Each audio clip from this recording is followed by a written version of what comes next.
The legal divas of Michigan. Hey, Carla, what's going on? How you doing? Well, we got to say hello to our audience who's been watching us and following us. We want to say thank you so much for following us and watching us on social media.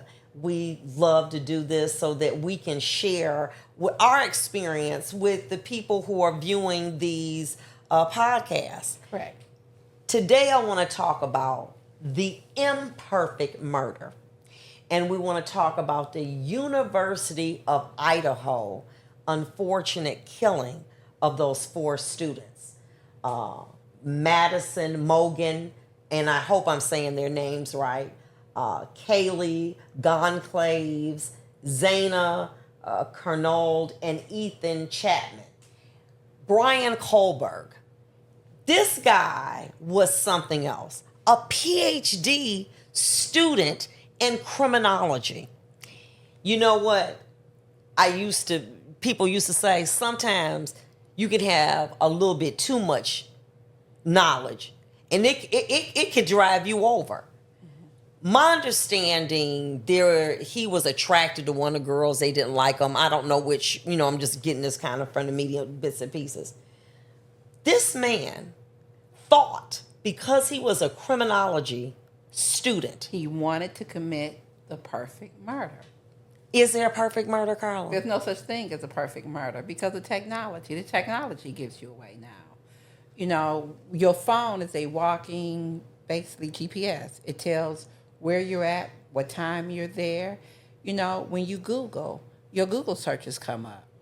The technology in this particular case led the police directly to him. We talked about that a little bit. So I delete something. I can't pull it back up, but it doesn't mean it's gone forever. No.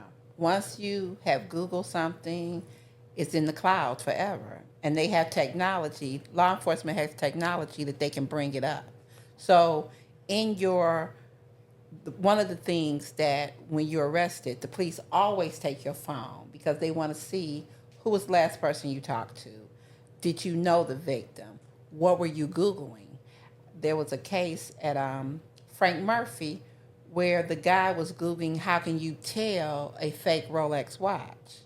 Wow. Well, that was one of the, so it brings up what you search, why you're searching it. Okay, that's important. And so I think that sometimes you can get so into something that you lose your common sense because you so, you're reading this guy, Brian Kohlberg, was Googling and looking up Ted Bundy. Ted Bundy, for those of you who don't know, was a lawyer, law student, U of M. Right. Serial killer. I met a woman that said she had a flat tire. Ted Bundy helped her. Said, I wasn't his type. He had a certain type of a woman, and she didn't meet that. Outgoing, nice looking. I mean, this guy was a decent looking guy. You know what I'm saying? And all of these, this was so unfortunate. But let's talk about it a little bit. So, based on the evidence that's been in the media, because we don't have privy to any of the police reports or anything, that this guy on this particular evening was casing that area. That he actually drove, now check this out, from where he lived to the area they were, which was a very short distance, and he cuts his phone off. Why? Well, he called himself being smart, but the problem of it is that when he was driving there, he didn't turn it off until he got there. So the towers led them to that particular place. But he turned his phone off because he didn't want the towers to put him there. Okay. What are towers? Tell us about that. Cell towers, they have them all over. For your phone to work, it connects to a tower. So if I'm driving or you're running or you're walking, So let's give and an you're talking example. on the phone, your phone connects to a tower. Okay. So it'll say this person is located in this particular time. This person was in this location. Okay, give a prime example for those people in Detroit. You're on Southfield. You're on Correct. Southfield Road. You're on Southfield Freeway. And so maybe you're on Southfield Freeway and you're looking at something. That will trigger that tower. That will trigger that tower as I'm on my phone. Okay, very good. So anyway, he goes around there. And then he also looks up the word sleep, which leads me to believe that he knew how they moved, i.e., young students. You were young. I was young. You hanging out. They were even on Twitch with some type of like streaming where they had gone to a bar, etc.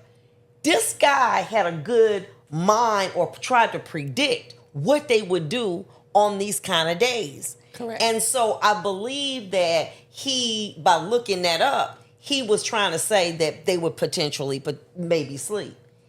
He's in all, according to the news, all black with a face mask on. Okay? They're the witness that's there, who he doesn't know, that's there.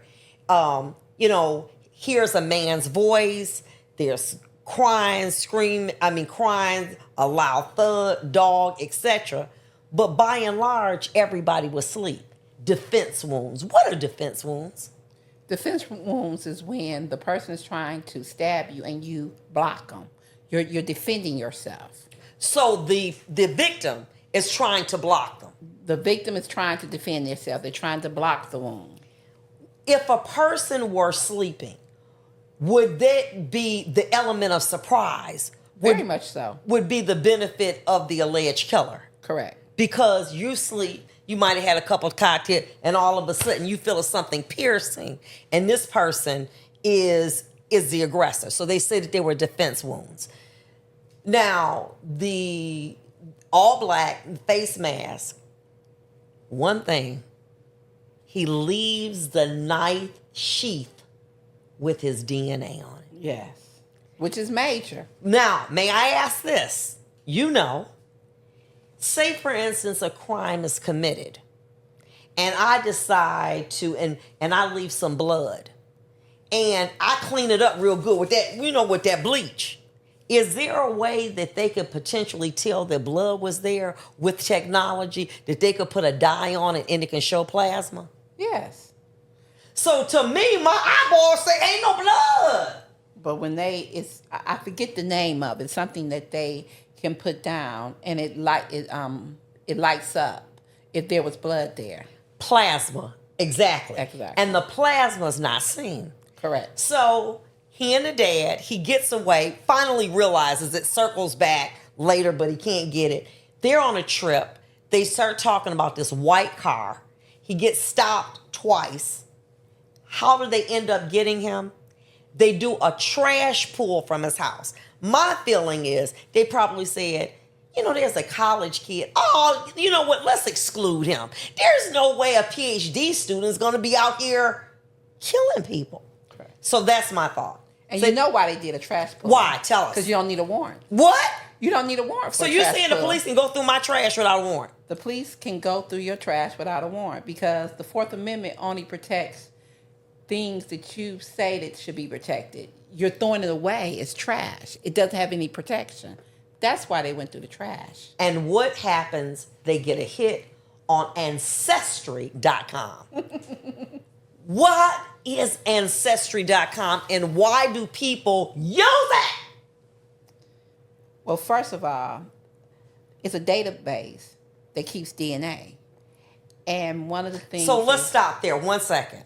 So I want to find out who I'm related to. Correct. What do I have to give them? Just my name? They got to get, a fingerprint? What, something? My understanding is they do a swab of the mouth. Okay. They swab the mouth and you send it in to them. But Wow. they're a database and you sign consent for them to run your DNA. Wow. So you can't take it back. And so the government can access it, even though I said, well, I did it for Ancestry.com, not for the government. You signed a waiver. And when you sign that waiver, now it belongs to them. And they can do whatever they want with it. Now tell me about how you can get cousins and aunties, and how that work? So with that particular database, when they run the DNA, if other people who are related to you have sent in their DNA, they do a family tree. And they will say, well, you know, your third cousins to this person, your second cousins to this person.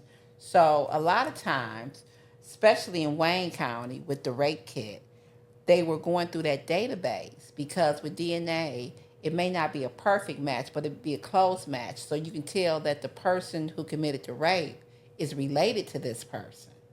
So now you begin to investigate this person. Wow. Because you know that the rapist is related to them. So say for instance, something happens with me. My daughter does Ancestry.com. They may say, wait a minute, the DNA we're looking for kind of looks like your daughter's. Correct. And so then they can come to my daughter and say, and start asking questions. Correct. That's Wow. enough to get a warrant. And from there, he ends up pleading guilty to natural life, death penalty off the table, no appeals. Was it